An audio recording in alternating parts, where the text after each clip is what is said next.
For introduction, Mark, to our class today, and I'm going to have to do some business, as you know, before we start, and so I have to read the disclaimer. Would you like me to play it for you? You know, yes, I would, please. Thank you.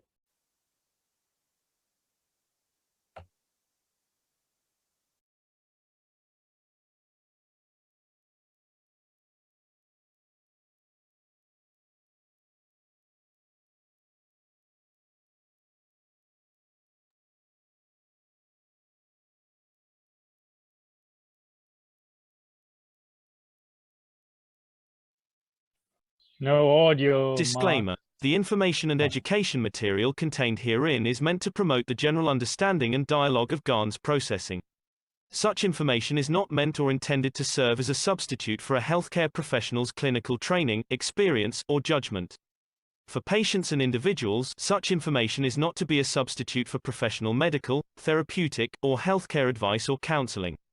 For medical issues or concerns, including decisions about medications and other treatments, readers, viewers, listeners should always consult their physician or, in serious cases, seek immediate assistance from emergency personnel. Prescription information, procedures, and use of medical devices information should be undertaken only by properly trained and certified medical personnel. We specifically disclaim any warranties, express or implied, including implied warranties of merchantability or fitness for a particular purpose. Such information is provided, as is, and is believed to be accurate at the time of its publishing, but it is the viewer's job to evaluate the accuracy of any information found in this presentation. Every case presented is of their own experience, applied by themselves for themselves, and it applies to their case only. Every person experiencing health problems should seek professional medical advice and consult their course of treatment with a doctor.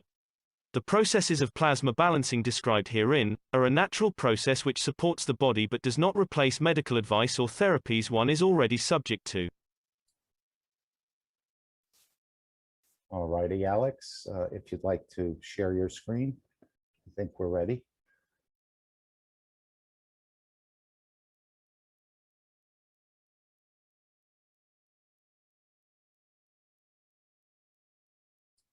Yes, we see your screen. And the audio is okay, Mark?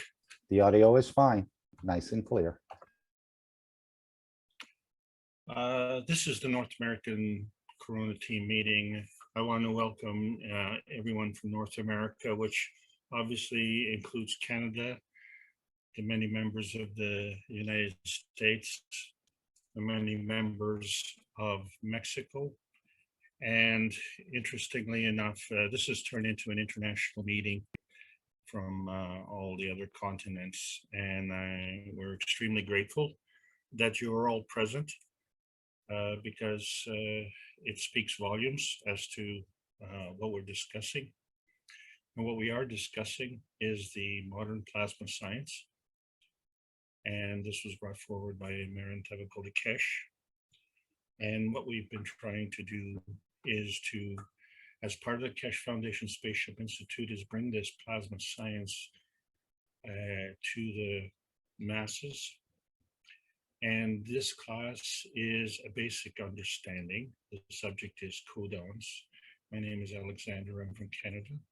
It is May the 2nd, 2021, and this is part of the Kesh Foundation Canada Plasma Education Series, but not only.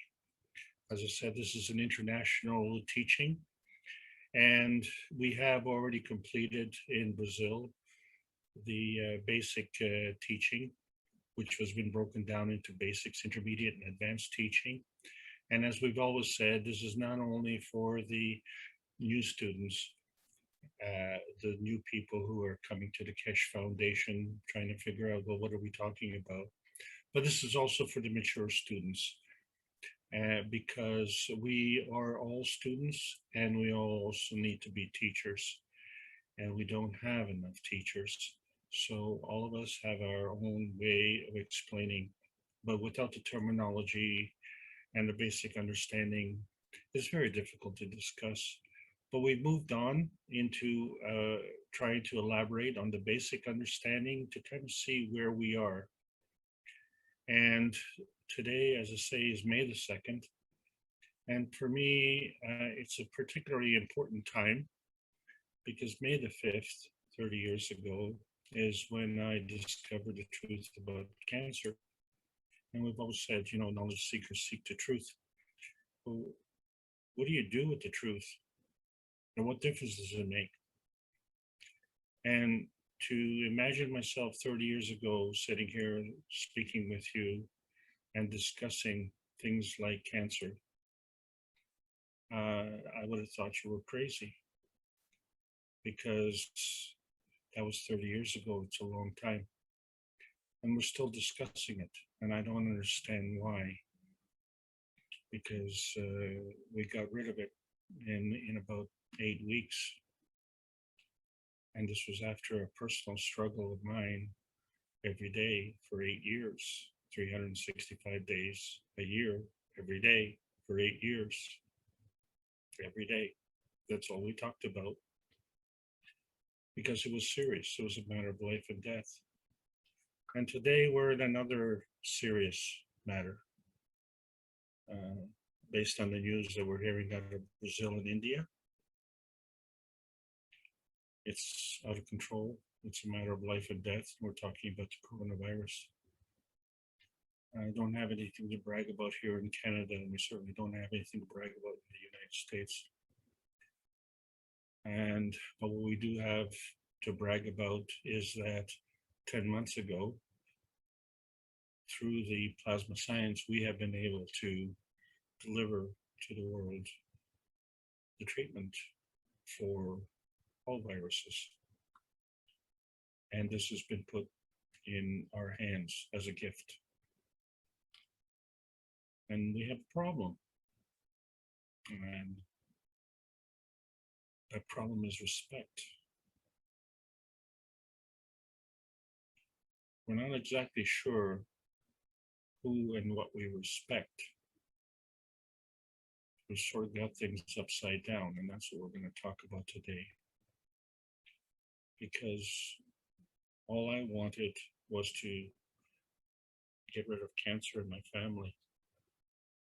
I didn't want to learn about the creation of the universe.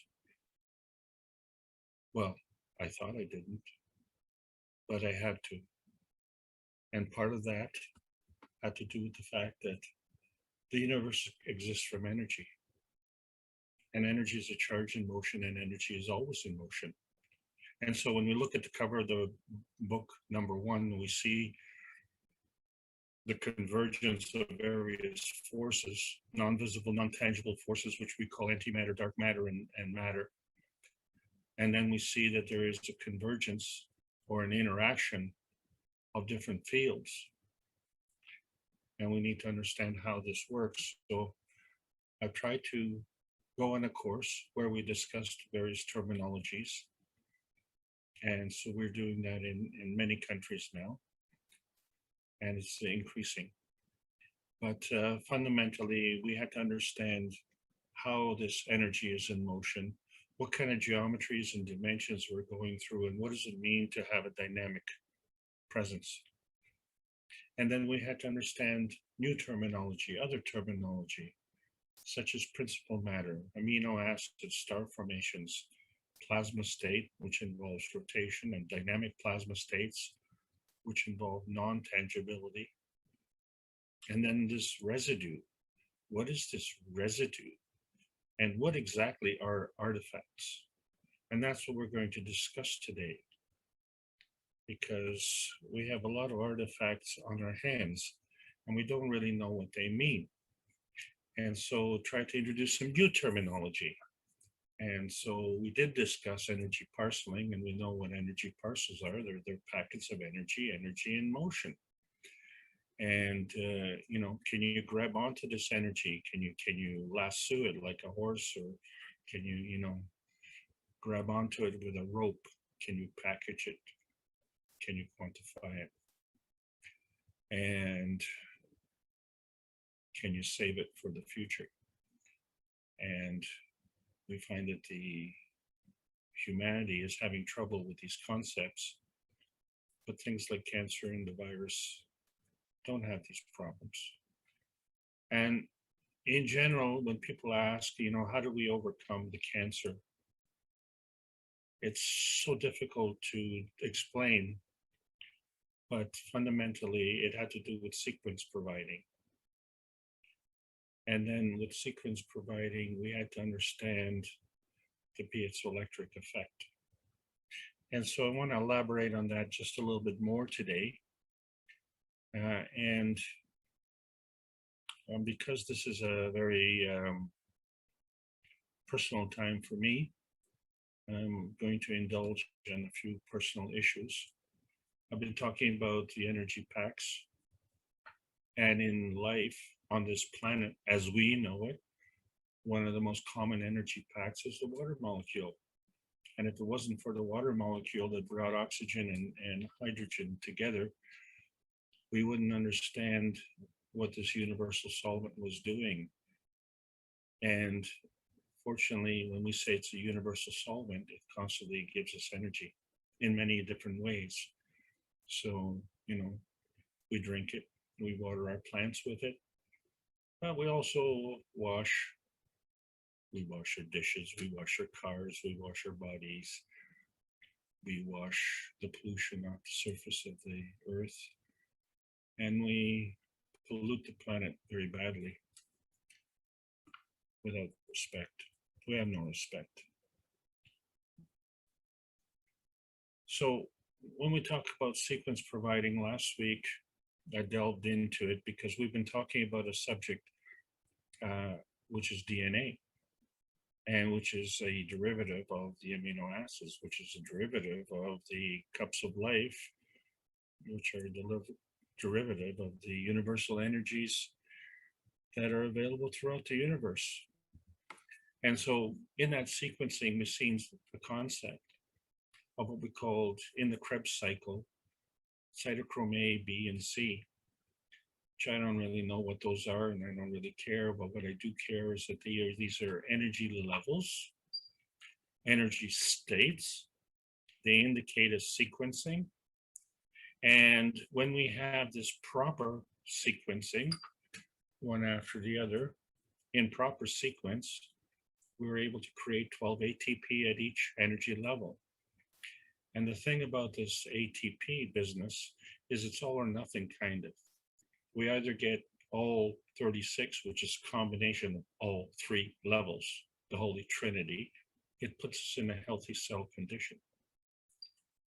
And funny thing happens when we get into an unhealthy cell condition, and we see that we only produce 2 ATP at the middle level. And that's what we're talking about today, the middle level, the transition level. And so we have a shortage. We're only producing 26 ATP. And in some circles, well, that's kind of all right. You're not getting the full load. But as far as the universe is concerned, we need the full load. That's how the universe works. You have all the energy that you need, as much as you want, and it comes in a timely fashion. So we're having a problem here. We're not getting what we need, and we're not getting it in a timely fashion. So what is this piezoelectric effect? And this is something that every bodybuilder knows, is when you put pressure on various parts of the body. So say you're doing lifting weights with your arm. You're literally putting pressure on the area that you want to build up. And so what happens when you put pressure on that particular area? That area becomes negatively charged. So if you look at your arm and you say, well, from your elbow to your wrist is one section, and the ends of that are negative. The in-between is positive. If you want to build up that positive area, you put this pressure. You put this pressure right in the center. And so it doesn't eliminate the positive charge, but it splits it up into two positive charges by introducing a negative charge in between. And this is the bending that we talked about. And so we see in the surface to volume ratio that the bend and the ends are a smaller surface to volume ratio than the in-between, which is the positive. But now we're going into a second dimension, and where we we've discovered that we're able to create a hydrogen and an oxygen with respect to the direction of the bending. And so that's the transition layer. And this is this transition layer which introduces polarity. And what we've discussed in the past is how energy is moving. So the creation of the energy is what we call transmission via the x-axis, which involves rotation. And then, of course, once we have the x and y axis as a construct, then the question of how much field strength are we going to have? And so that all depends on our success of being able to bring in the energy. When we bring enough energy and we can create this plasma at the core, then we start to look at our position with respect to other plasmas. And when we do that, then we do an interaction, and that's where the dynamism comes in. And so there's this progression, and it all involves energy and motion. Well, our souls operate on these rules, you see. So it's us humans on this planet that seem to think it's okay to violate these rules, because we, of course, are to be highly respected. And of course, the soul is something that we don't need to discuss in our day-to-day lives. But, you know, emotions are very much part of our day-to-day lives. And we found that our emotions are actually a part of the co-creation. They're kind of in between, the transition, if you will, the transition between the various energy states. And we can transition these energy states within the ranges on this planet. And so we find that in the lowest energy levels in the ranges on this planet, we have the lowest energy level. And we can actually transcend to higher energy levels where we can be more effective. Well, being more effective involves being more and doing more. And in order to do that, we have to have more knowledge. But as I said, the knowledge sometimes unearths the truth. So what? So if we look at a plasma field, and this is a picture that you can't see with the naked eye. And for reference, we're talking about the x-axis now, because the universe is curved, doesn't deal in straight lines. So the x-axis is rotation, and today's topic is this y-axis, which involves the polarity. And is it only bound by the North and South Pole? That'll be a discussion for another class. But the combination of the x and y-axis involves a discovery for the z-axis to build up its field strength. And then the question is, well, how big is this field strength? I don't know. How big is large? So it all depends. And how do we get this energy in? And so what we found is that in the course of the daytime, we have the sun, which gives us energy. And in the course of the evening, there is no sun, it's nighttime. And so we're not getting the energy from the sun. And in the process of energy transmutation, we undergo a kind of pole flipping. And so when we have common poles, we have repulsion.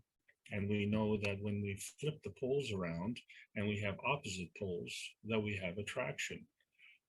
So we understand this with our circular magnets. We have to understand this with our Earth. We also have to understand this with the way things work in this universe. So the interesting thing is that there are no tsunamis or earthquakes associated with this pole flipping. When the sun comes up, we have a certain kind of direction of flow. And when the sun goes down, that direction of flow is reversed. The only way you can reverse that direction is to flip the pole. So you're maintaining the rotating field, but when you flip the pole, then that rotation goes in the opposite direction. So in other words, when you're looking at this piezoelectric effect, which involves a bend, now we see the bend creates a negative charge on the outside, which is the hydrogen, and a positive charge on the inside, which is oxygen.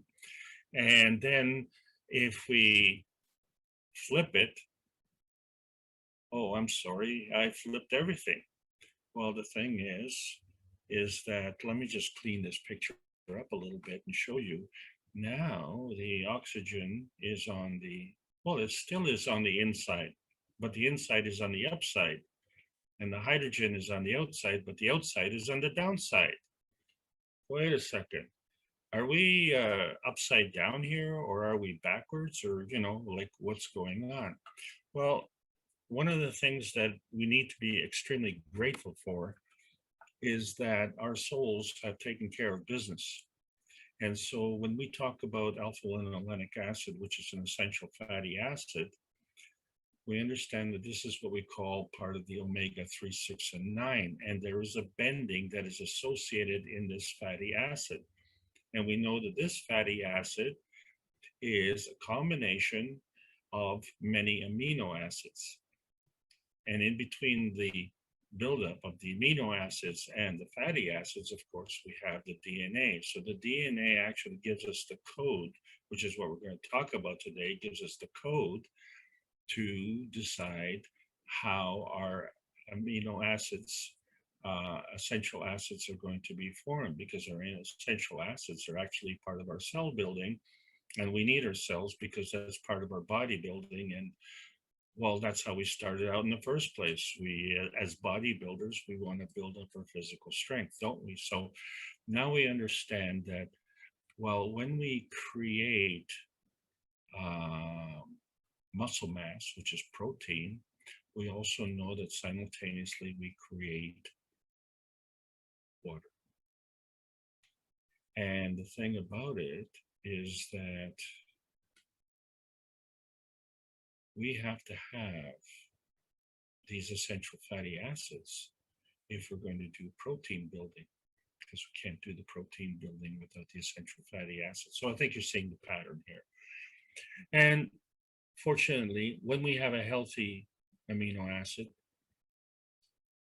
fatty acid, it all bends the same way. So we call that cis. And because they bend the same way, they create this buildup of energy. And you see in the omega-3, 6, and 9, there are three bends, just like the cytochrome A, B, and C, 3 bends, the Holy Trinity. Here we go again. And, you know, one of these famous mathematicians I keep referring to is Dino Kraspedon. And, you know, as we've looked, his definition of God, of course, is a set of mutually perpendicular lines of force oscillating upon themselves. So perpendicular means perpendicular straight lines. Oscillating means frequency, but not necessarily. But there's a relationship. And the relationship, we found that if we want to get from here to there, we have options. And so that option is to go on the x-axis, which involves rotation, the y-axis, which involves polarity, and the z-axis, which involves field strength. And, you know, they all get to the same spot because they all start together and they all create together, and they have created a structure and paths to achieve that structure. And so we have found these paths to go from one corner of this cube to the other corner of this cube. But there are some paths here which are not accounted for. And so we call that the mathematical residue. And again, we're not going to talk about that today. What we are going to talk about is engagement. And so when we engage with energy fields, so we are what we give our time and attention to. Okay. And if we don't want to give our time and attention, then we have to disengage. So disengagement is the opposite of engagement. But, you know, as I said, terminology is very important. So is it possible to do undisengagement? No, it's impossible. And the reason for that is because not doesn't work. So you can either give energy or not give energy. you can receive energy. So in other words, you can take, but in order to take that energy, something has to give it to you. So you can not give energy, and you can not take energy. What you can do is engage or disengage. And one of the ways we do that is through pole flipping. So let's look at the z-axis and see what happens if we flip that around. It's the same thing, but a different orientation. And it has a different orientation to the y and x-axis. Why is that? Well, because the z-axis is operating in its own dimension. Well, what about the y-axis, which is what we're talking about today? Well, the y-axis can also flip, right? Because we know that poles can flip. And then, well, what about the x-axis? Well, if we flip the poles, then we can certainly flip the rotation. So what we found is that we can either engage one way or disengage, which is the opposite way. And so what we're finding that each of these paths can flip. What are we talking about? Well, we're talking about the basic DNA, which is a structure of carbon in a sugar phosphate construct. And this carbon is the connector to the universe, and the sugar phosphate is the backbone. And it is created from an interaction of hydrogen, oxygen, and phosphorus. And we did not say if that was physical or plasmatic. We're just saying this is the basic DNA structure. So when we look at the backbone, we see that the phosphate is very much connected to the oxygens. So the oxygen is an essential part of this backbone. And it is part of the DNA structure, which we're looking at a graphic representation here of the DNA, which is in the horizontal, and the RNA, which is in the vertical, and there's an interaction of those. And so when we say backbone, that's kind of rigid. But, does a jellyfish have a backbone? And so when we say backbone, does that mean rigid or does that mean flexible? And how are these created? And so when we get into the DNA, the basic DNA, we find that it's made up of codons. Well, what are these codons? So we find that, first of all, there are two paths that are working together. And we find that these paths are going in opposite directions, right? It's a yin and yang, a give and take, magnetical, gravitational. But there's a link between these paths. And when we look carefully, we find that there are pairs of codons. That's what a codon is. It is a pair. And these pairs can multiply up into the billions of combinations. And so it's amazing how this can be so complex. But what is the creation of these codons?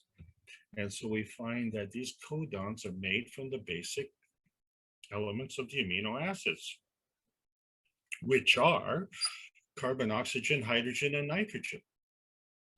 And they come up into a structure, and this particular structure is cytosine, which has no sugar. There won't be a test at the end, so you don't have to worry. Thymine, which also doesn't have a sugar in so far as a dangling sugar.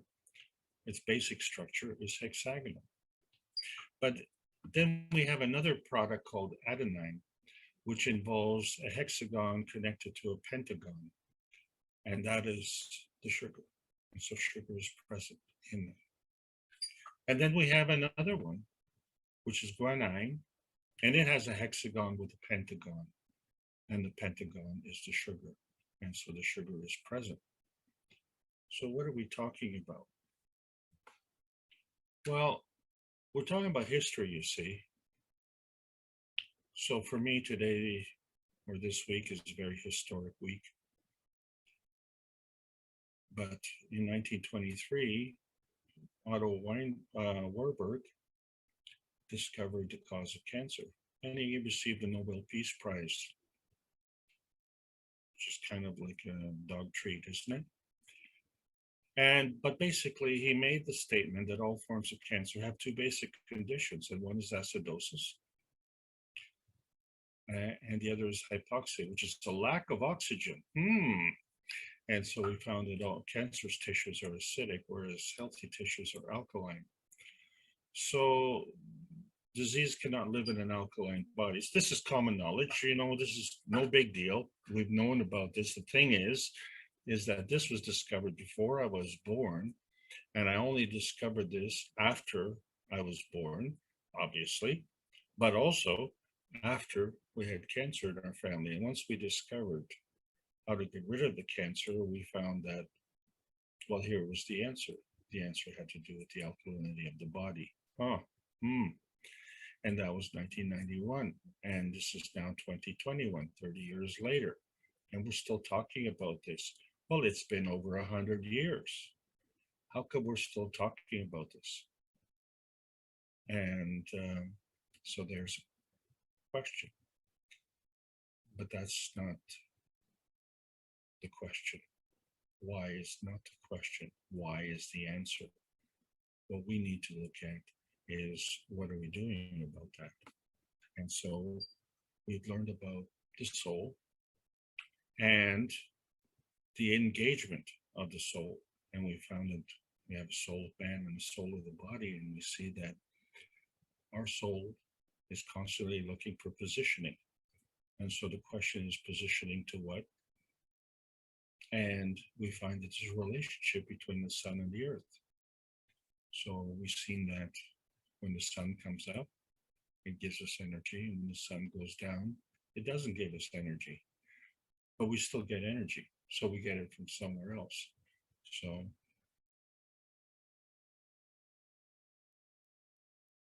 the energy direction, the energy flow is flipping. And we have the similarity in our physical body.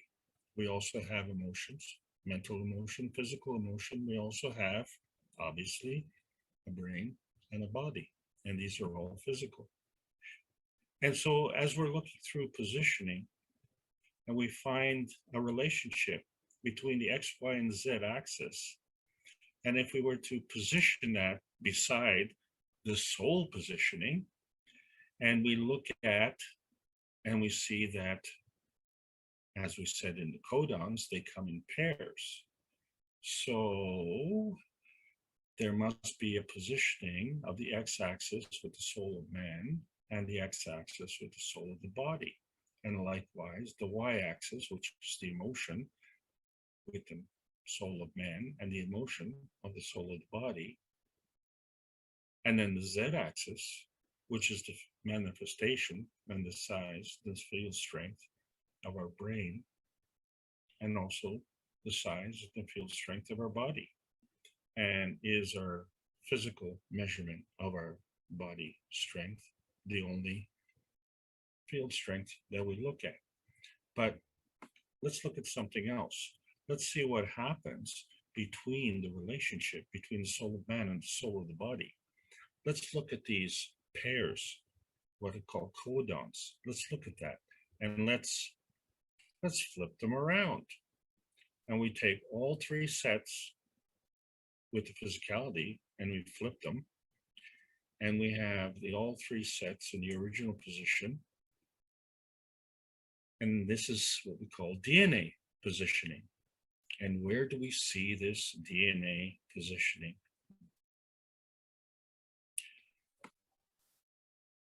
I think you've all heard of the CHING. And what it is a set of 64. And this set of 64 is very interesting because it has 6 lines in each set. And each line is either one of two things. It is either a solid line or a broken line. And so there is a pattern of 64 sets of possibilities, combinations of solid lines and broken lines. And let's just look at 2 of them. So we have one set, all solid lines. And we have a second set, all broken lines. Doesn't this remind you of how computers work? Onesies and zeros, either open or closed. It involves energy flow. And it either is flowing or it's not flowing. In other words, it involves pole flipping.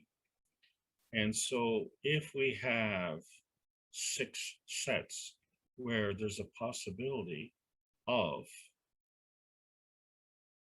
being closed or being open, then that would be a set that would follow through our soul of man. But we have another set through the soul of our body.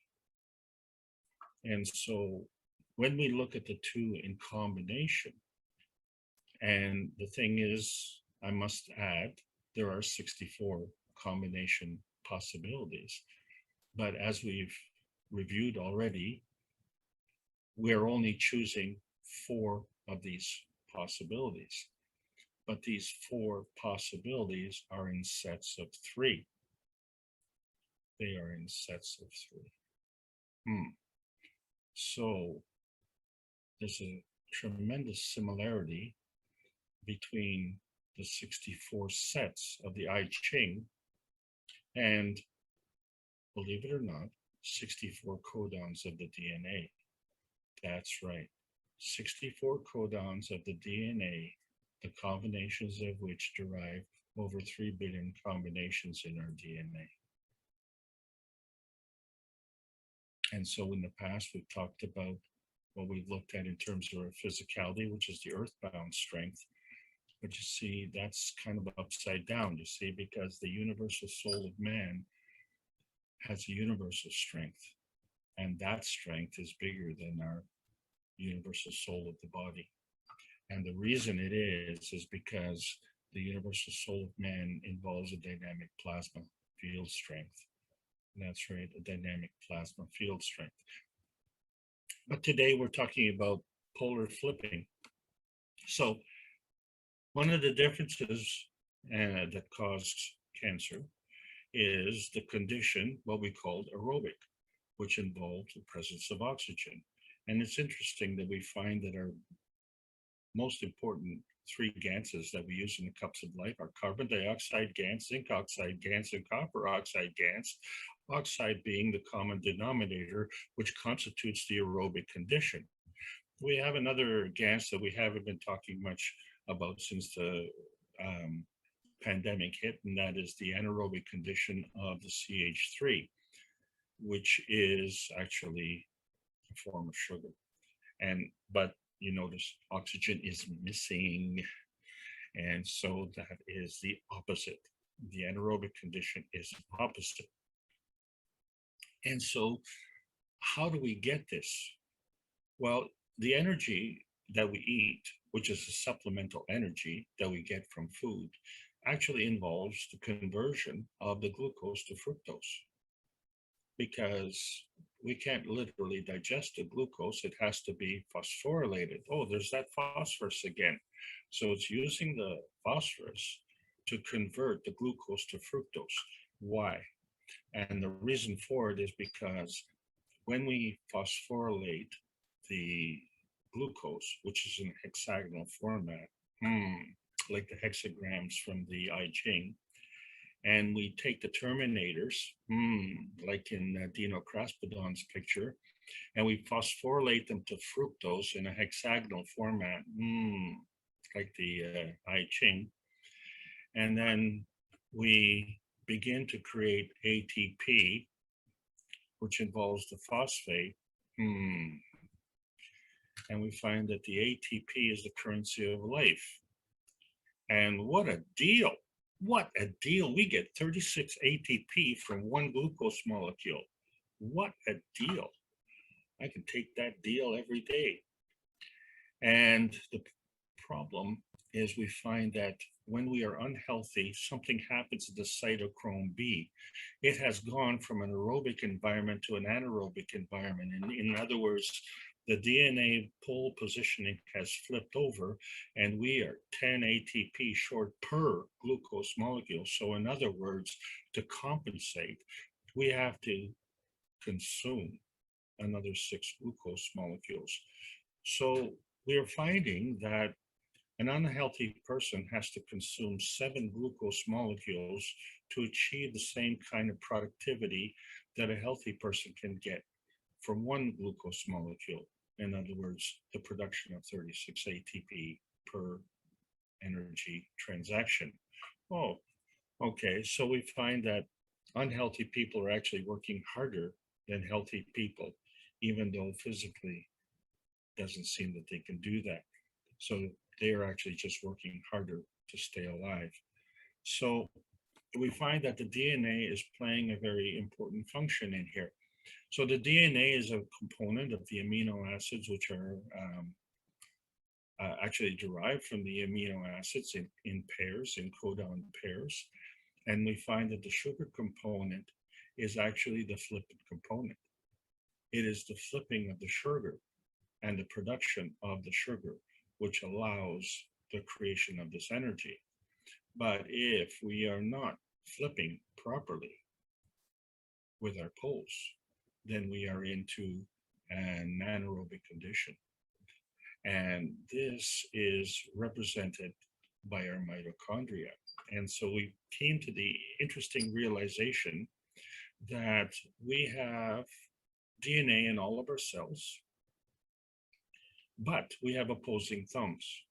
So if our DNA is the same in all our cells, why do we have opposing thumbs? You know, we technically really should have a left thumb DNA and a right thumb DNA, but, you know, we're looking for this DNA coding. And then, you know, we eat food, and some of that food that we eat are the vertical people, and of course, they have their own DNA. And because they have their own DNA, they have their own mitochondria. And then sometimes we eat some of the horizontal people like chickens, cows, and pigs. And they have a DNA. And they have mitochondria within their cells as well. And then we find out the mitochondria has its own DNA.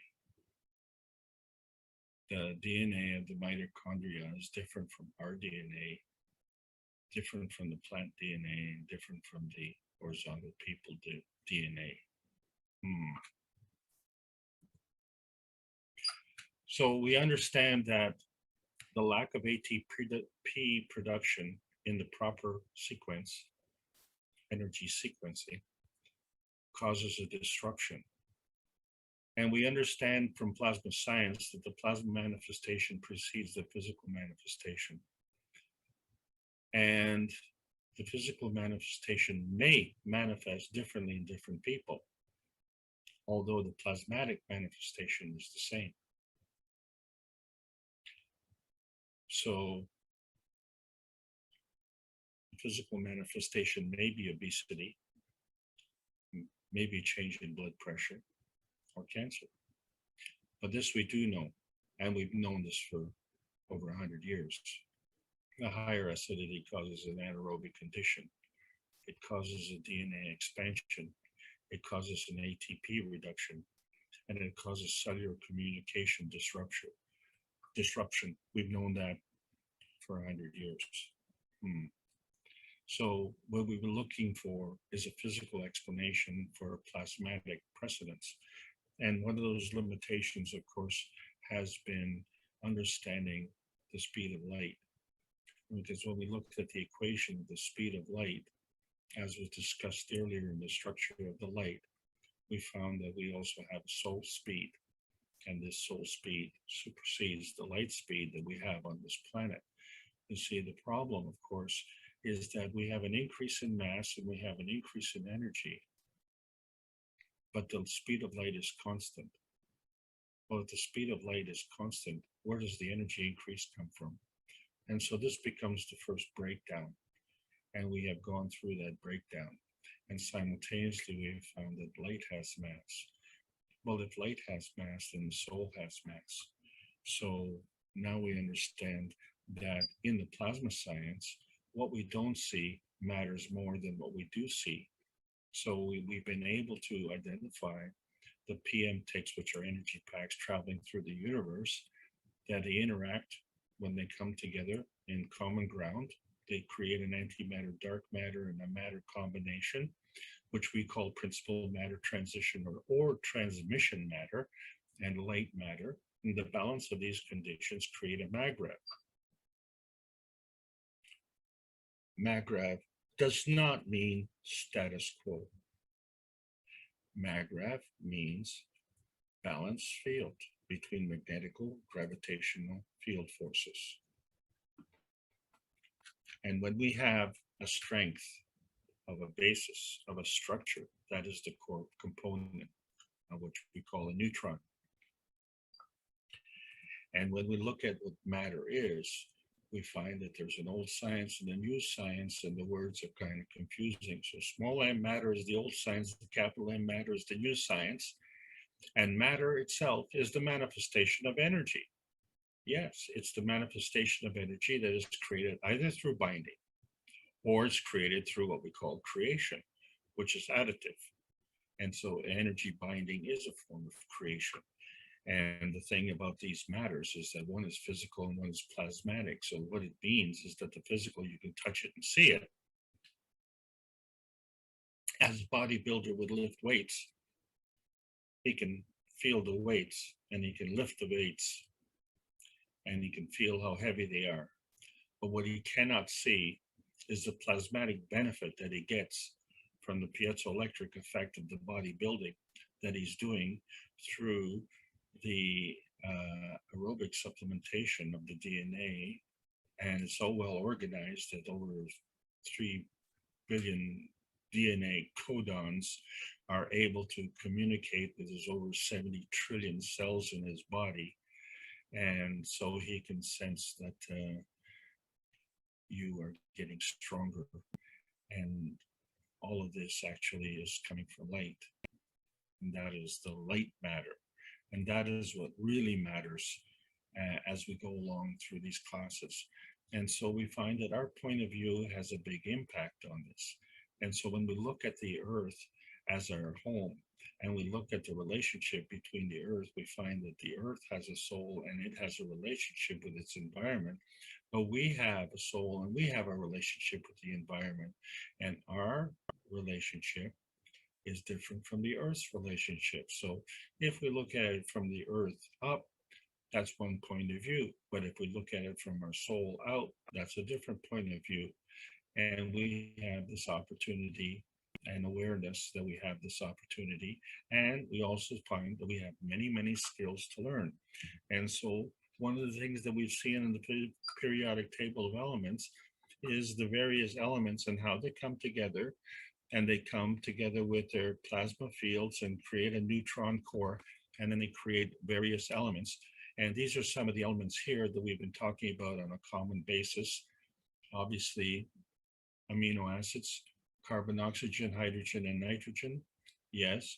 And then, of course, in our cups of life, the relationship between copper and zinc, and the relationship between copper oxide and zinc oxide, and the relationship between copper oxide or CO2.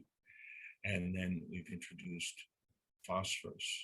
And we find that the difference between us, because we are carbon-based, which means we're organic, and the earth, which is inorganic, means it's silicon-based. Isn't that interesting? And we have other elements. And so this becomes a whole world of knowledge to understand. And we kind of have to sort this out. And the easiest way to sort it out is to understand that there are relationships between the magnetical gravitational fields. And as I say, it doesn't mean status quo, it means balance. And that's what we call a magrev. And so we have to achieve some kind of balance between the scientific community and the spiritual community, because obviously we still have problems on this planet. So if we can take the best of the scientific community and the best of the spiritual community and add that together and understand how our cells are actually manifesting into matter. And from what are they manifesting? So we have a physical matter and a plasma matter. And we find that our souls are part of this, and how we convert this mass from light and what kind of light. And these are things to talk about. And then we find that when we build our cups of life, we are actually enlisting the services of the plasmatic air. The plasmatic air, which creates the nitrogen, hydrogen, carbon, and oxygen. And we find that there is a plasmatic nitrogen and a plasmatic hydrogen. And this is all plasmatic amino acid. That's what we're doing. We're in a plasmatic zone here. And so we talk about the polar transition. And so we see that the RNA is very much transcription of the physical consciousness. So the RNA is the unconsciousness. And there is a carry forward. Carry forward from where? And so we find that our genes are interpreting this. So we said, well, wait a second, the DNA is the same in our fingers. So, you know, the DNA cannot be the difference. And the RNA, well, maybe the RNA is different. And so we've advanced our science to get involved with gene therapy, gene modification. And we are now able to restore our genes to the way God intended, because I don't think God ever intended for us to tell God what to do, because we're still having trouble. How do you tell 73 trillion cells in your body what to do? And thank God that our souls are taking care of business. Well, how are they taking care of this business? Well, they're feeding. You mean food-wise, energy-wise? Well, food is energy. That's what we're doing when we eat. We phosphorylate glucose into fructose. We phosphorylate glucose into fructose. One glucose molecule gives us 36 ATP molecules. What a deal. And this is how plasma works. And the soul is engaging with the plasma, you see. And so when we look at the various dimensions that we operate in, so within the ranges of this planet, we can go into various dimensions. Now we know we not only operate on this earth, but the environment on the earth. And we found that we can make nano and GANs technology. And we found that we can develop fields which mimic us, which we call plasma and dynamic plasma. And we found that we have a soul. And then last week, we celebrated DNA Day, April 25th, 2021, 30 years after I found my, shall we say, awareness. And what this DNA Day was celebrating, the discovery of DNA in 1953. And then, of course, not to rush into things, in 1990, we brought on the Human Genome Project, which was looking at the sequencing of 3.2 billion codons, which are all manifest from the basic 64 codons, which were all manifest from the pair sequences of 3 of the 4 DNA amino acids. And so we now are faced with the plasma reality. The DNA is not the answer with respect to our, shall we say, interpretation of our DNA. It is merely the fingerprint. And these dimensions that we're talking about, we are none of these dimensions. And, you know, are we the residue if we're none of these dimensions? And the residue seems kind of demeaning. But if that residue is our plasmatic fingerprint, because of the 7 billion people on this planet, we are all unique. So the DNA makes us human, but the DNA is also unique. And that's our plasmatic fingerprint is within our DNA. But what caused that construct? And so part of the thing that we're kind of going through is through history. And if you Google the I Ching, you will find that the I Ching was sometime around 800 BC. So the DNA Genome Project was started in 1990. And we see the similarity between the DNA codons and the codon structure of the I Ching, which is 3,000 years ago. And we thought that man evolved from a caveman. We thought that it took thousands of years to invent the wheel,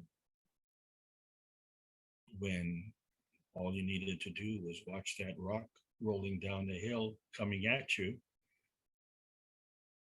And the rounder the rock, the faster it came, and you better get out of the way. And this is how we learn, and it wouldn't take you thousands of years to learn that. You probably learned that in a split second.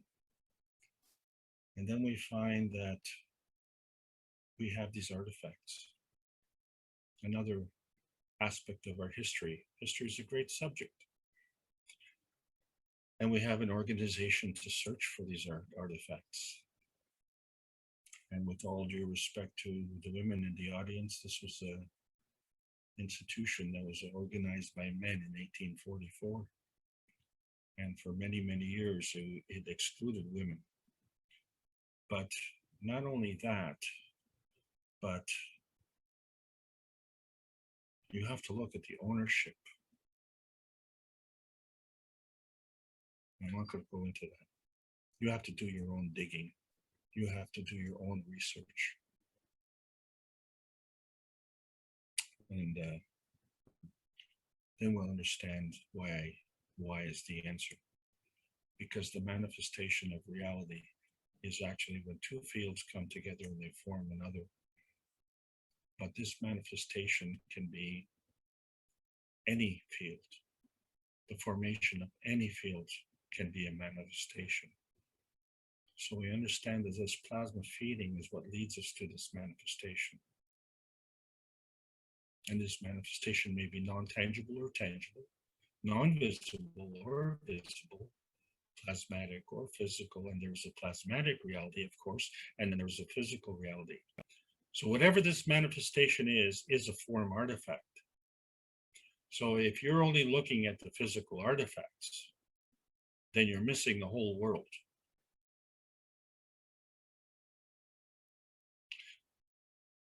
The emotion of presence is a form artifact of energy in motion. And I'd like to see you dig that up. And so we understand that energy in motion comes from a basic understanding. And so we are involved with the plasma science, which involves the magnetical field interaction of two basic forces, attraction and repulsion.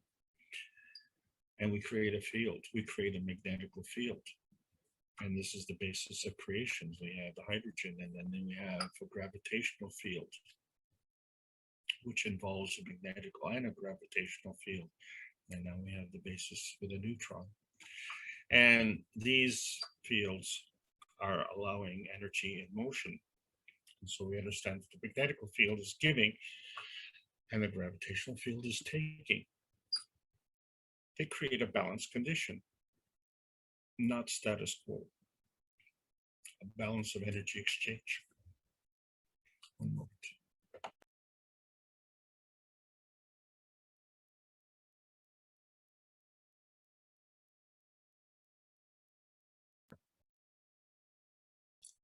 I hope we're cleared for landing, because we now know that the magnetical and the gravitational includes the two-way field of attraction and repulsion. So when we're discussing magnetical, we're saying it's magnetical plus the mag graph. And when we're saying gravitational, it's a gravitational plus the mag graph. You cannot flow energy to somewhere or from somewhere if you don't have somewhere to start from. So the mag graph is the starting point, and then the energy flows from there. And the direction of flow is what we're talking about when we develop the cups of life. And to develop the cups of life, which were introduced to the public 16 months ago. 16 months ago. And, you know, we're still dealing with this problem. And that's why we're still talking about this problem. As I talked about my problem for 8 years, every day for 8 years, 365 days every day for 8 years, we talk about the pandemic every day for the last 16 months, every day, all day, every day, because this is a matter of life and death. And those who don't take it seriously, that's their business. The one cup of life involves the zinc plate and the copper plate and nano-coated copper coil. And we understand that we create a magnetical field, and from that we create a gravitational field. At that point, we have a creation of energy and energy exchange, and we draw in the GANs, which in this case happens to be zinc GANs and copper GANs, which are two fundamental components which allow us to create the CO2 GANs. And then from there, we bring in the amino acids, which are the building blocks of life. And when we do that, we also create water, which is the universal solvent of life. And then we find that we need a physical cup because it's our second cup. And the only change we make is we introduce a copper plate instead of a zinc plate, but we still have a copper coil and a nano-coated copper coil, and we still create a magnetical field and a gravitational field to balance. And so when we look at these two cups and the relationship with these two cups, one is emotional and one is physical, the relationship inside the cup is the same. But when we're looking at whether it be the prevention or the recovery from the sickness, we want to keep these batches 1 meter apart because the plasma does not see the physical boundary. So we cannot contain the plasma within the glass cup of the cups of life. But we do create a magnetical field inside both, and we do create a gravitational field inside both. And the purpose of these cups, well, it's to deal with the emotional context of the virus and the gravitational physical context of the virus. And so we involve ourselves with the depletion of energy. Energy is always in motion, so you either give it or you deplete it. You know, you can't not give it. Energy is always in motion, and when energy is in motion, it's capable to be converted, just like the way we convert our food. So when we look at the cups of man, they're quite representative of what we are. We have a physical, emotional, and physical context, but we also have an emotional plasmatic context and an emotional and a plasmatic physical context. And so many times when we look at our brain and we say, well, we're only using 15% of our brain. Well, does that really make sense? Because if you only used 15% of your muscles, you know what would happen to the rest of your muscles? They would atrophy. So obviously someone is not thinking clearly, and this is where the problem comes in.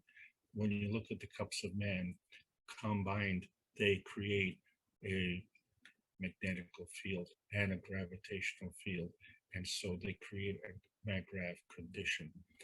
And we know that the plasma energy is there because we can see a hole in our GANs when we see the rotating fields and we look inside the GANs and there's nothing there.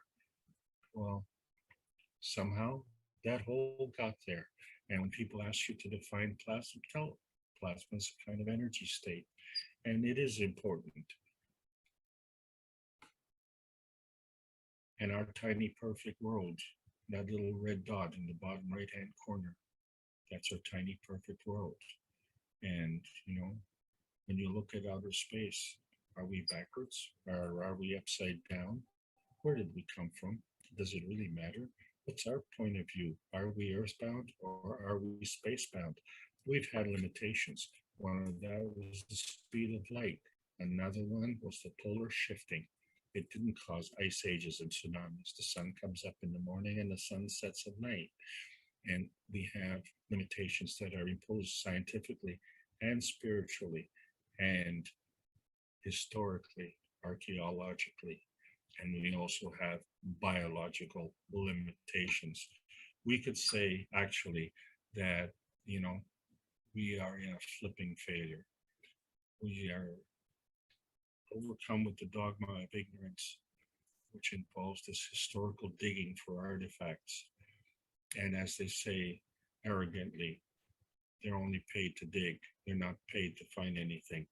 Well, we are volunteers and we're not paid. We need to find and accept the facts of life are the soul needs to be engaged. And it is time for us to become wise, as a wise man said. And so we have an opportunity now to break through with KFTV. And as I said, we have completed basic classes with Brazil. We are in the process of completing the advanced classes with Italy. We have begun the classes with the Hispanic community. As the communities get organized more and more, these will be developing. And I am not the only teacher. Mr. Kesh is not the only teacher. We have many wonderful teachers in the audience, and there will be many more coming. Knowledge seekers need to become teachers because we have billions of people on this planet who are understanding that the problems on this planet have to do with the ethos of the universe, the limitations of the speed of light, and the understanding of how energy is transitioned and how energy is transmitted, and the limitations and the boundaries and the contrived nature of that. We will break through. We're hoping to do that very shortly in Arizona. One moment, please.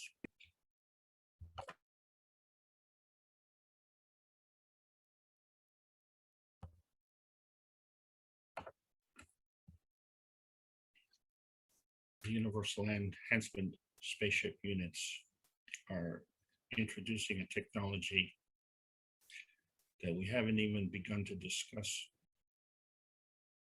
In so many ways, what I've discussed for the last 3 weeks here is nothing what Mr. Kesh is teaching. And in so many ways, what Mr. Kesh has been teaching in the last 3 weeks is nothing what I've talked about today.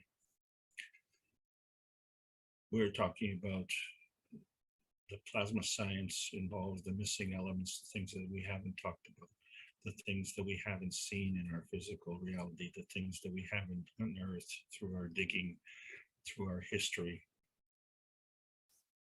And we find that somehow, some way, things have happened and we don't have the answers until we take into consideration that all things are in combination. So there's an interaction, there's a magnetical pushing and a gravitational pulling, but the gravitational is pulling from somewhere to be able to push somewhere, and the magnetical is pushing somewhere to be able to pull from somewhere. And this is what we call the Magrath condition, not the status quo, and not only what's there, but is the basis of the plasma interaction. And we are none of these conditions. We are the residue. And that gives you something to think about. You provide the pattern, you get the energy. If you allow other people to provide the pattern, then you give them the energy. Energy is always in motion. You make a choice. We're just the messengers of peace and friendship, because that's how this planet is going to grow. So we understand that this is the Keshe Foundation Spaceship Institute, delivering plasma science to all the knowledge seekers. And the World Peace Treaty is imperative. And the reason for that is because that's how the universe works, you understand. The physical and emotional harmony that we're seeking all the time is all based on the World Peace Treaty. That's how the universe works. And this is where we get our vitality. And we will find this truth whether we wait 100 years or 16 months or 3,000 years or totally ignore our history and turn a blind eye to it. This is the point.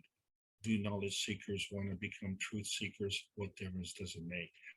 Can you become a difference maker? That's where we understand and become aware that the dynamic plasma state that is within us is actually the universal language throughout the universe. And that's why the plasma science needs to be delivered in exchange for peace on Earth. Thank you very much for allowing me to make this presentation. Over to you, Mark. Thank you very much, Alex. The floor is open if someone would like to make a comment or add to the knowledge.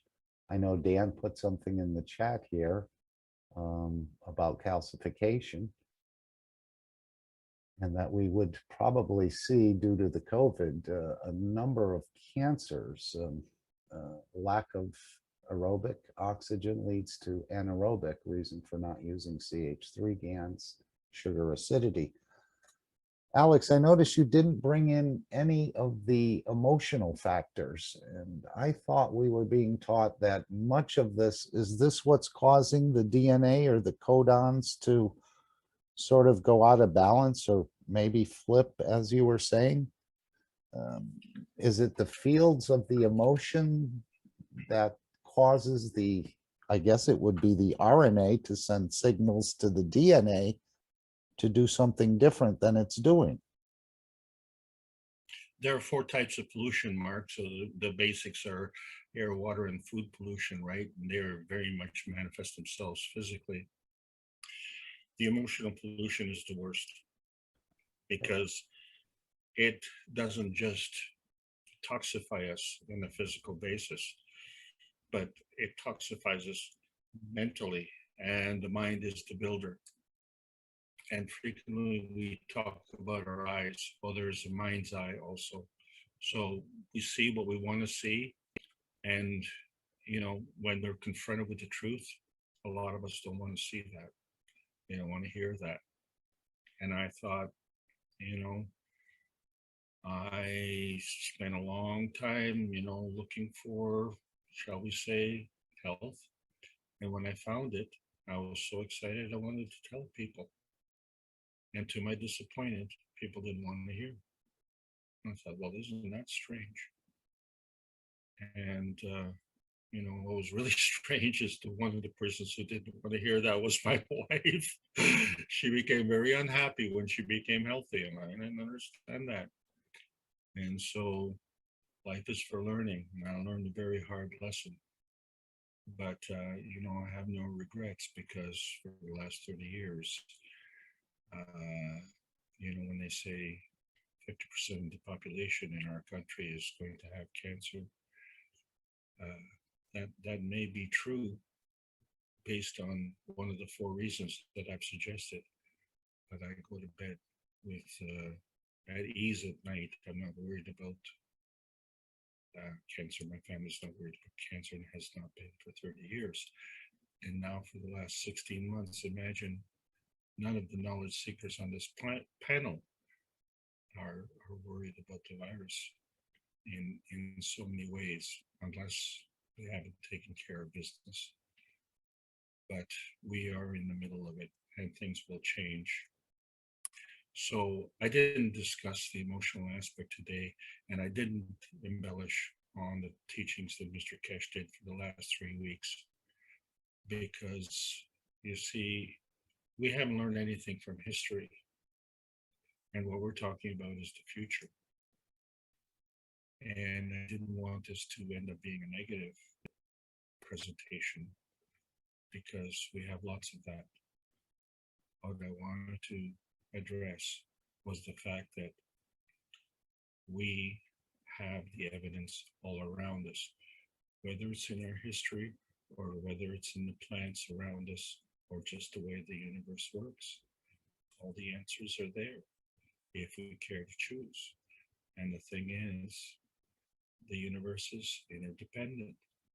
And when we put our dependencies on people who are certified undependable. We deserve what we get. So the moral of the story is that each one of us is the last man standing. And as such, given with the plasma science capability that we have now, we can make a difference. And as you introduced at the beginning of this session today, discussions about the peace dome and its effect. Well, talking about it is not getting the job done. And we have a capability of doing things in the physicality, what the soul is begging for. And not just our soul, the universal soul, the earth soul, and the collective soul. You've deciphered this beautifully, Mark. Thank you so much. I think we should all thank Alex's wife for her service to humanity, because if it wasn't for her bugging Alex, we wouldn't have him here to teach us. Is that not true? Well, that's, there's a sign on the highway that seatbelts save lives. And no, seatbelts tie us in the car. Good drivers save lives. But, that's the silver lining, definitely. So life is for learning, as a famous person said, and I just read recently, when, you have a race, one person is the winner and the rest are all losers. And he says, no, there are no losers in any race. There's one winner and the rest all learn. And when you learn, you're always a winner. Thanks, Randy. You're welcome, Alex. Hello, Mr. Alex. It's Salomea from Romania. Hello, everybody. In your first lesson for a Spanish language, I mean from Mexico, I found something very interesting. It's about the second principle of thermodynamic, the entropy. And you said that plasmatic reality and plasma, it is counter-entropical. And we know that we have entropy only in our physical reality, and in plasmatic reality, we have counter entropy. My question is, if we use plasma, can we make reversible the process of entropy? And we know also that time is related with entropy. Without entropy, we don't have time. And in plasmatic reality, we don't have time. That's why we don't have, because we don't have entropy. And it is possible using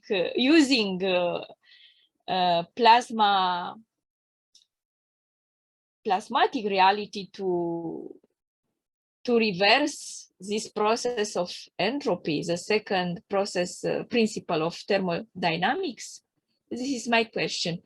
I put this question to Alex and to all of you who can answer to me. I will be very, very happy and grateful. Thank you.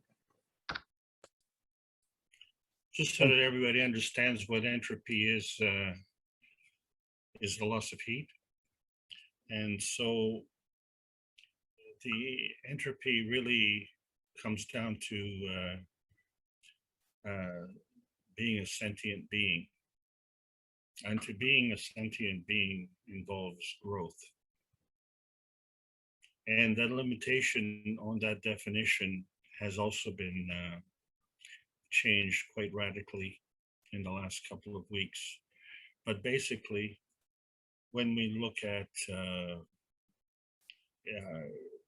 if the temperature is cold outside and you touch the surface of your car, that car is cold.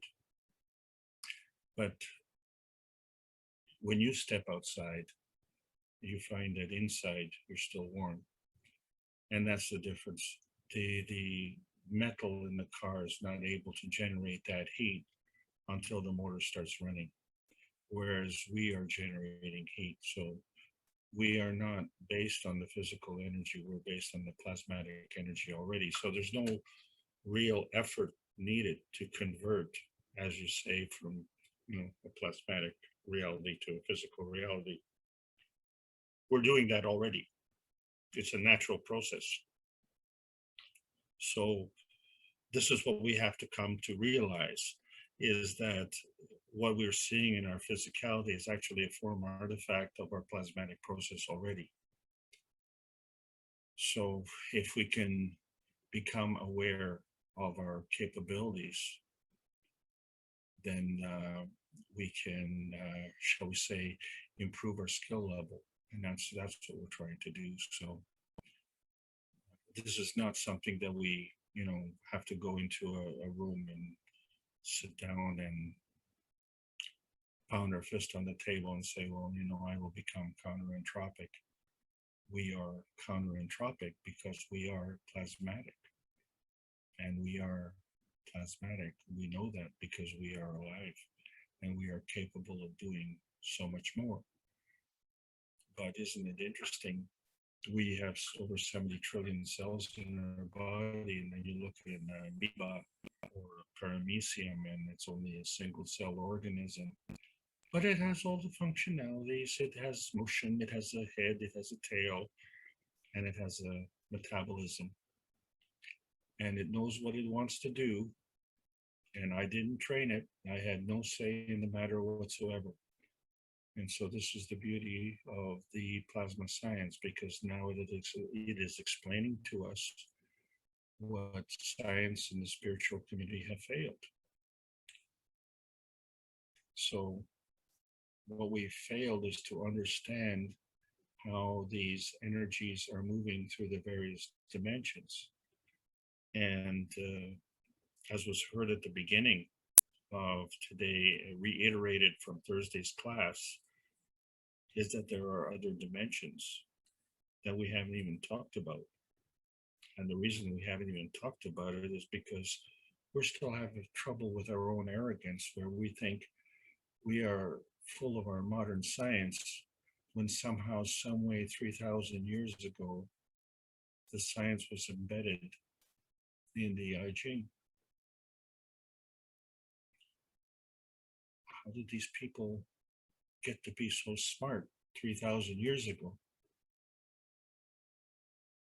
Well, there was this fellow called the Yellow Emperor who came to China, and they said he started sharing knowledge, let's say, and they said he wasn't actually from the planet. And he started to share some knowledge. But with the entropy, I think of it as the old style clocks that we used to have, where we had to wind them. And it has a spring inside. So you wind it up, and then the winding stops, and then that spring releases its energy. And when it has no more energy, the clock stops working.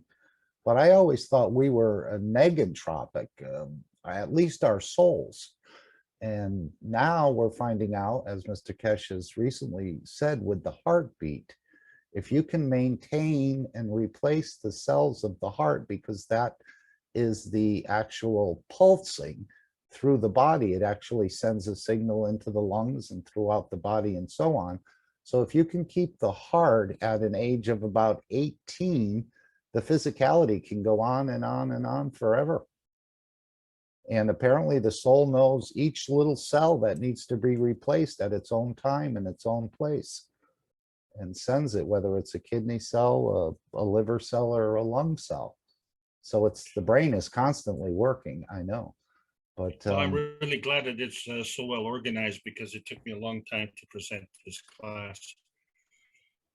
And I was kind of preoccupied, so didn't have time to look after the other 70 trillion cells. But exactly, he we- was, saying thanks how for your the, question. Thanks for your question, Salamia. You're on the right path there, Marco. So please carry on. and of course, when the sun goes down, you mentioned about the sun, and it's the force of that sun is pushing the fields close, very close to the ground of the earth. But when the sun, when we're in the nighttime, the fields of the earth come up, and those are actually very beneficial and healthful fields if you're close to the earth. I know Mr. Kesh gave a teaching about walking without shoes or something, or maybe even laying on the ground at night, and your body absorbs energies from the planet that it actually needs, because the sun is not there, it's on the other side now. So on that side of the earth, the fields can come up, and they're actually beneficial fields if you can get close enough to the ground. And most of our metal beds and this thing, I think, interrupts with a lot of our absorption of those things. But as far as disease goes, and what you said, Alex, about being environmental, that's one way. But most of the diseases, I think, we're being taught are psychosomatic or emotional. I know John had mentioned if someone was processed through the unit in the coming units in Arizona, if they had Parkinson's and their soul was elevated, that they can then go out and replicate probably that exact process with someone else without going through the unit. I don't know if John would like to comment on that, but I thought that was a beautiful statement that he had made at one time.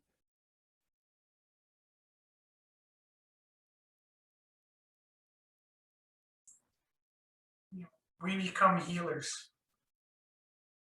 by radiating our energies out.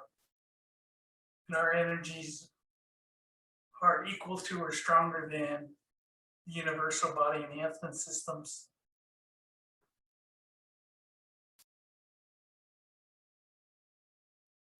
But that universal body enhancement system actually elevates the soul. I know Mr. Kesh described it as a soul enhancer in certain instances. And once the soul, just the way we give the plant the safety and the feeling that it can grow in safety and it can show its beauty, it'll be the same with us.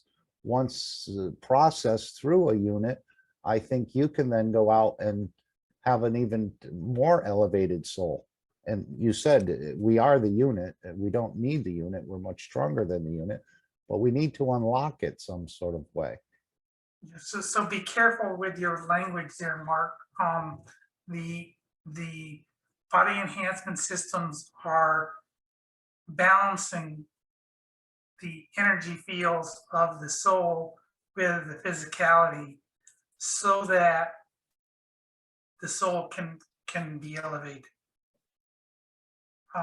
But it's not, like Mr. Kesh said last week, it's not that you can buy your way by sitting in these machines and have an elevated soul.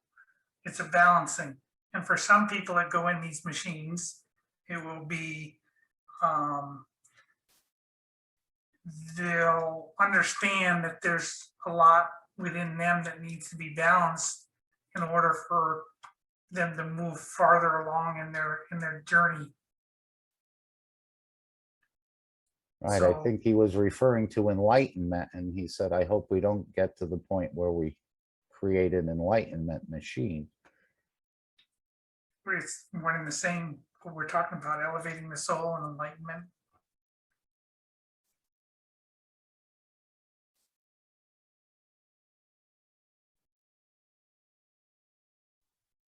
Thank you very much to all of you. So the answer is yes, the degree of disorder, which is entropy, because of the growth, we have a lot of complexity, and complexity can make disorder.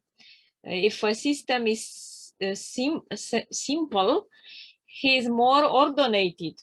If we involve more people, for example, in a gathering, we will create more disorder. If we have less people, we will have less potential for disorder, because people know each others and they create links between them. And also related with what Alex taught today about DNA and about these condoms. Also, disorder can be present at this level.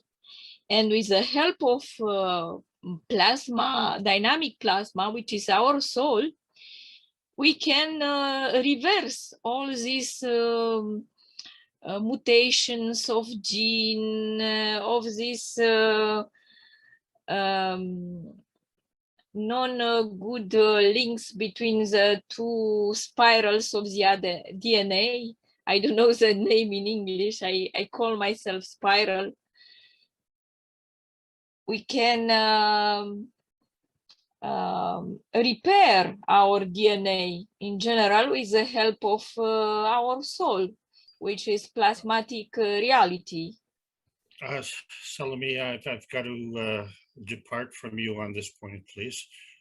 First of all, complexity increases stability, not decreases. The universe is not chaotic, it is well organized. And the repairing, the so-called repairing of our genetics is not something that we have to be concerned about. What we have to be concerned about is our interpretation of our genetics. And it involves us responding from the top down as opposed to responding from the bottom up. And it involves our engagement of the reality and understanding what the reality is. Our difficulty really is our preoccupation with our physicality and the fact that we're inundated with a certain kind of ideology in 24 hours, 7 days a week. And because we have a respect for that, which is inherent as part of humanity, and we don't question it, or we don't question it enough. Well, I got to the point where I didn't know to question it, but the question that I had is, why wasn't it working? And then I realized, well, the answer why it wasn't working is because I was the sucker fish in the game. And if I wanted to be a sucker fish in the game, I can go to Las Vegas, where I know that I'm set up to lose 90% of the time. And the 10% winners that you have there are to encourage the other 90% to keep coming back. But I was not playing in a 90% game. It's a matter of life and death. It's all or none. So there's, you can't have 90% death or 90% alive or 10% alive. It's all or none kind of thing. And I didn't understand the rules for the game was to bankrupt me and to basically create an environment that was creating my own demise. Well, I discovered that that wasn't true.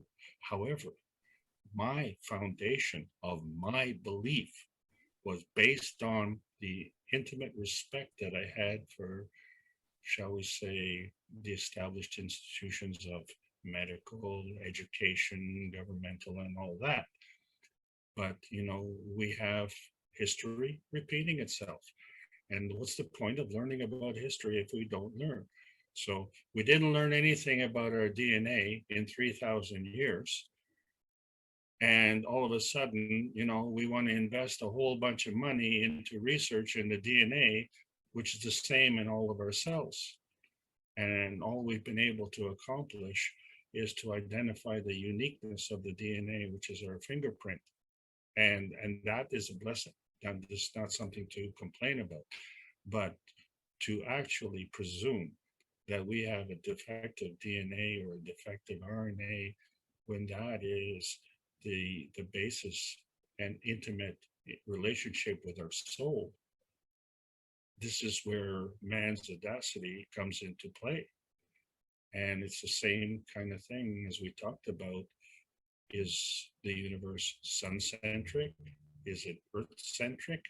Is it God-centric? You know, who's rotating around what? You know, and who is gravitational and who is magnetical? And then we find that we're part and parcel of the whole system. And what does it mean? And how do we interpret that? And then we find that, you know, we're teaching the same way we taught thousands of years ago. And it's fun. Learning is fun. Oh, I agree. But, you know, now we're not having fun times because it's gotten very serious, because our purpose on this planet is now different from what our, shall we say, belief system is. And when we find out that reality, that is very shocking. And I found out 30 years ago. And so that's why I brought the subject up. So it's a slight deviation from the plasma teaching. But, you know, this is my anniversary. I marked it down, May the 5th, 1991. Why was that a significant date? Because that's the date when I was exposed to the truth. And I had a choice. Either I walk through the door and carry on or learn. And I didn't even know that I wanted to learn. But what the learning gave me was a peace of mind. And this was precious. And this was something that money couldn't buy. And you know what? I was broke anyway, so it didn't matter. But what mattered was more than money. And so all of a sudden, I got off the treadmill and I got out of the poker game and I won. We just keep on winning. I hope you're not tired of winning. Thanks. Thanks so much. Over to you, Mark. Thank you, Alex, for your, because in science is written like this, that complexity creates disorder and heating also.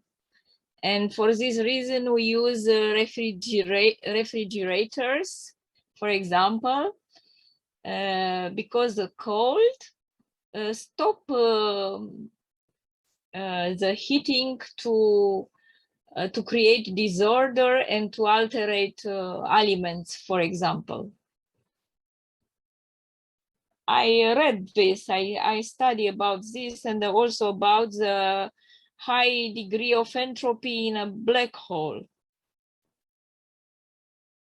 And that's why, but all are only assumptions. We don't know what is it. Thank you for your and again, answer. no, yeah. I respect where you're coming from, but the answer is we do have the answers, because to actually say that we don't have the answer is to prolong the problem. You know, we keep looking at the same place and we expecting a different answer, you know, and this is where, you know, I ran into situations where this is what researchers do. When you know, do we have to research this when we already have the answer? Let's research something new. You know, there's more going on than what we've been accustomed to. But why do we keep going back? And why do we want to maintain the status quo? How do we develop? How do we grow? And so we have it looks like it's a new knowledge, but you know, you don't need a microscope to figure out what the codons are in the DNA. You already have a book that's 3,000 years old that's already been published. So, you know, you don't need to be a rocket scientist to figure out that the plants grow brilliantly in the sunlight and not in the cold. You know, nature is telling us all around, and this is the point. You know, we have no respect for that. We have an unjustified arrogance when we have such a high rate of illness in our society and such a high rate of poverty. The universe is a benevolent provider, You know, to even say that we have poverty on this planet, the only poverty that we have is the bankruptcy of our knowledge. And we now have an opportunity to fill that. How do we bridge that gap between the belief system, which is holding us back, which is entrenched in history, which is entrenched in tradition? How do we break that? And so what we realize is that really the binding force is our belief, because we believe our experiences. If we would only experience our beliefs, which is a complete 180-degree turnaround, a pull flip, experience our beliefs, all of a sudden the magic happens. And the magic did happen and is continuing to happen. So, you know, that's why we're saying we don't have to leave this planet to look for heaven. We are in heaven already. That's why we came here. What we just need to do is we need to get our act together and get our house in order. Thank you so much. Yeah, thank you. Yeah, I didn't finish what I was supposed to say, that using plasma fields, we can replace the refrigerator and keep longer the elements don't be altered. And this is a proof that plasma fields can reverse the entropy. Yeah, I think we've seen that in Australia with Lisa, and the lettuce that was grown. Apparently, it lasts much longer in the refrigerator, and it lasts much longer to the end user. And the restaurants were demanding it because it provided a barrier of some sort to its rotting. And Jim had showed the pictures of the leaves that were standing much longer. And it was 6 months, yeah. And it was a benefit to the end users or the restaurateurs, besides elevating, I think, their customers, unbeknownst probably to the customers, but it was in quite demand. So the plasma. There's another, yeah, Go ahead, Mark. There's another experiment you can do, and I've got people that are doing it here. If forget about your refrigerator, keep the meat you keep in your refrigerator in plasma water. You'll see it won't deteriorate. I've got people here that they've had the meat in the water for over 10 days and it won't go sour.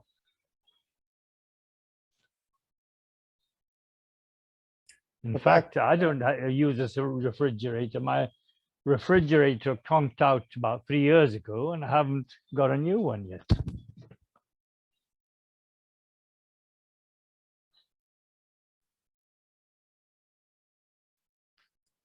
So back to John for a minute. We're trying to balance the two souls, the soul of physicality with the soul of the man. But I thought the physicality was following the totality. That you may think it's the physicality doing something, but isn't it following the boss, let's say, or the soul of the man, even though it wouldn't look right, but it's still following that for whatever reasons that have been agreed upon with the soul. And I guess with the unit, we're interfering with that or bringing a balance or elevating the soul of the man, which can then elevate the soul of physicality.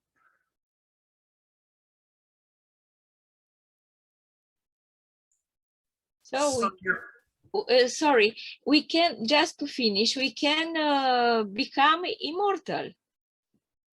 We have just to trust and believe on this. This was my point, because if you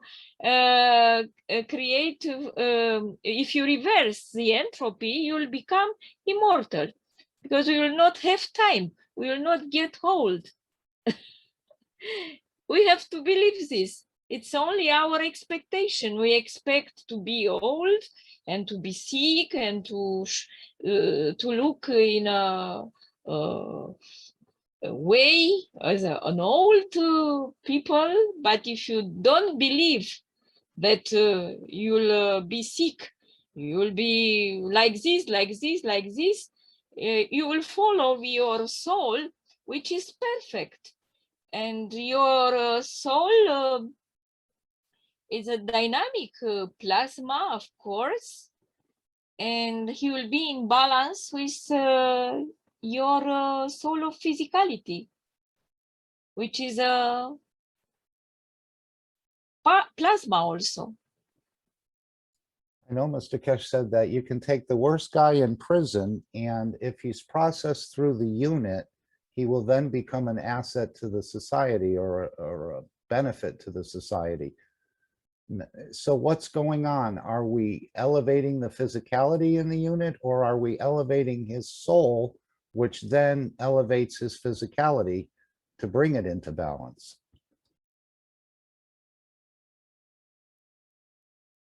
So what you're doing is you're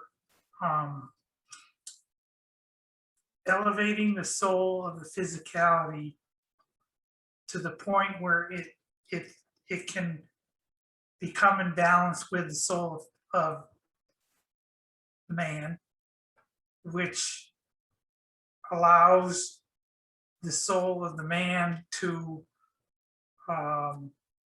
blossom, if you will. You know, if you think about it, they use the word ego. We can quiet the ego so that the soul of the man can grow to its full strength, can be elevated. Does that make sense, Mark? Yes, but wasn't that soul following the dictates of the soul of the man, the soul of physicality? Even though he might have committed crime and did some things, there's a bigger thing I don't think we see that's going on between the souls. And we just look at the physicality and say it's wrong, but was that physicality following that soul for a certain bigger purpose? Yeah, I think a lot of times we have the choice to follow the soul or not follow the soul. In some cases, we don't follow the soul. The soul says, don't do that, and we do it. And then we get in trouble. Or we do some actions that hurt some people, for example. So the soul is always there, guiding us, but it's up to us and our ego whether we want to accept that guidance or not.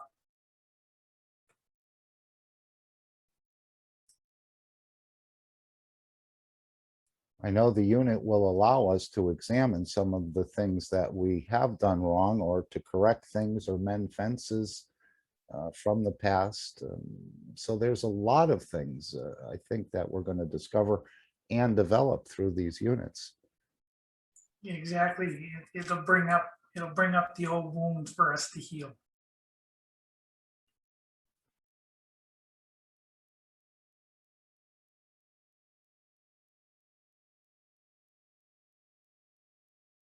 And I think next Sunday is Mother's Day, and we'll play some things for the women because they will be taking over, I think, a little bit on this planet. But this idea of birthing, using a vertical unit as well as a horizontal unit, will be such a gift to women on this planet that perhaps the 50 billion or 70 billion souls will be easily created.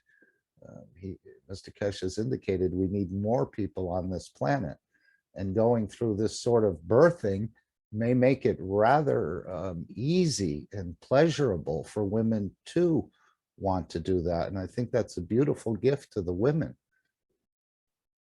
Not that I understand it completely, but and this is going to be developed probably not by next year, but in the next few years, hopefully. And that's a beautiful gift to women to encourage more creation, I would think. And then allow the soul to take its own dimension of physicality, whatever it wants to do. Maybe it won't manifest as a human being. It may manifest as other things. but we leave that up to the soul itself, but it'll be created without injury to the woman or to the child or whatever physicality that soul would like to take on. Children will not suffer too in this way, because all mother and child suffer at the classical getting births using the female channel. Yes, apparently there's a lot of hurt to the woman and to the child. I was thinking recently, I mentioned it to someone about, you know, this new type of birthing. And I said, what's the first thing that happens when you come out of the birth canal? I mean, I don't know if this is accurate or not, but they smack you on the bottom to get you to start breathing. So the first thing you feel is pain. And I don't think that's going to happen with the new sort of birthing. To get you to start crying or to start breathing. I don't know if that's a stereotypical thing, whether they still do that or what. Dear Mark, can I say something?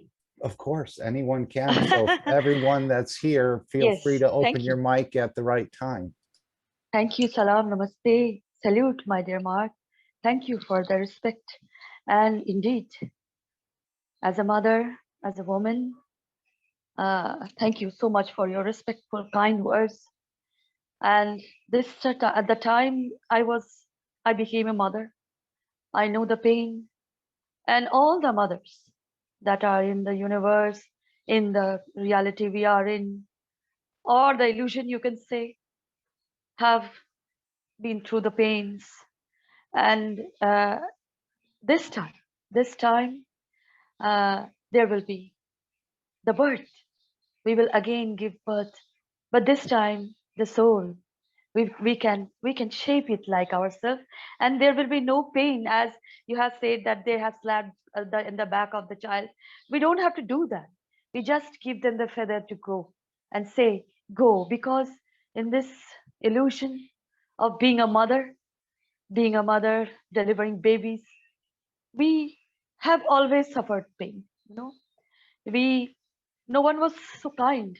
No one was kind enough. As you said, these words, Mark, it's taken in the heart. Yes, of pain and loss of life in many instances for the mother or the child, usually not Yes. both. Yes, of course. Go ahead. And then the mother creates the family to be, but the family neglects her, kicks her out.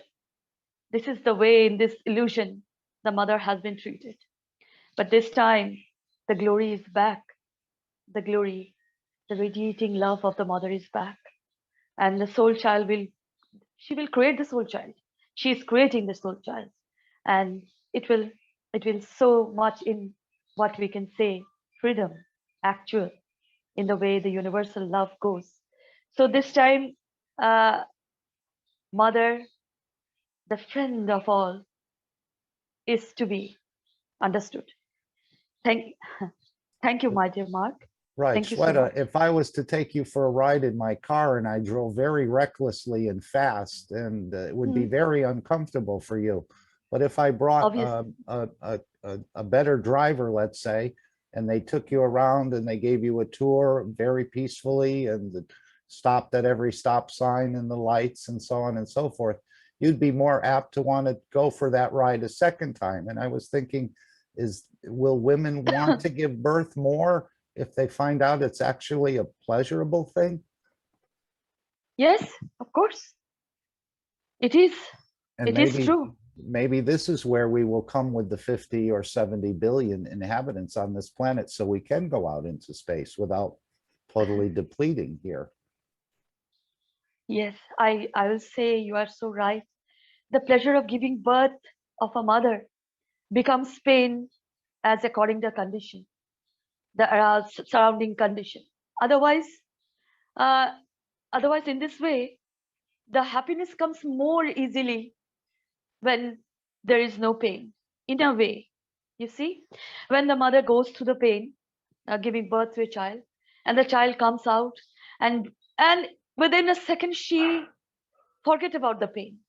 She fall in love immediately, and the milk comes unknowingly, knowingly, from wherever.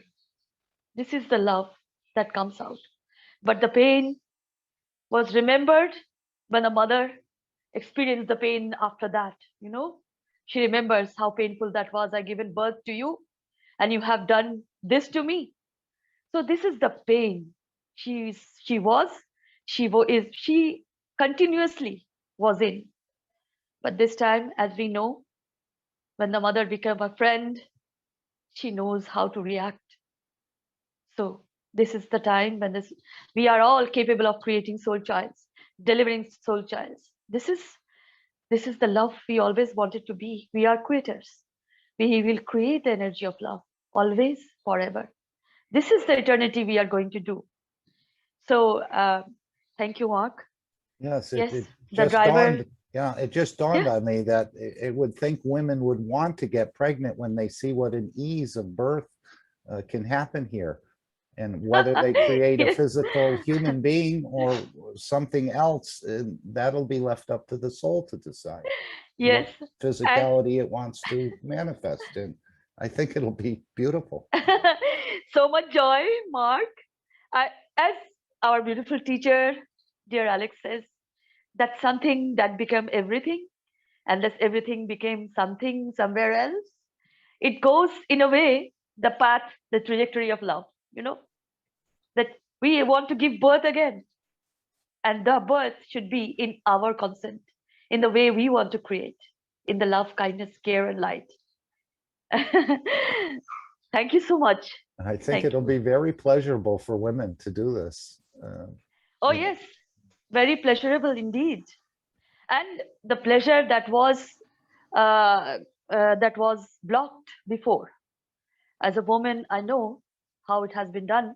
It has done in the societies. It will be flowing like forever, like the river Ganga here in India. We say, forever the river gives the love to all, like that, you know, like me, like other women, like all the women, all the mothers. And I say love to them, all the mothers, those who create the sons and daughters and all. I will even want to create a plant of a kind that creates a leaf of some color and another leaf of some color and a flower of a very different color.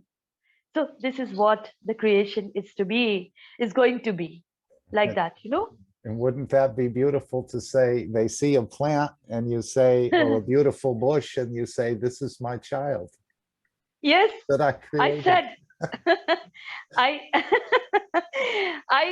Mark, you, so dear Mark, I have said it before. Seeing a flower, a plant, like they're touching me, like they're touching me.